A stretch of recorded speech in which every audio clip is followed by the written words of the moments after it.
विश्व के साथ पश्चिम बंगाल में भी शक्ति की देवी की आराधना प्रारंभ हो चुकी है।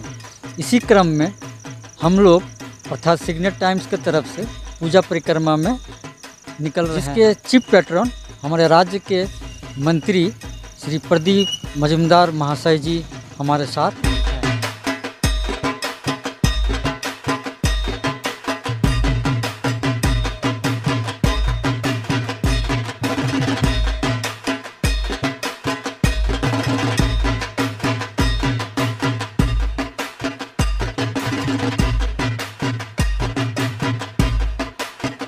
आज আমাদের শারদ উৎসব যথারীতি সকলকে নিয়ে আমরা উৎসবে মাতোয়ারা হয়েছি।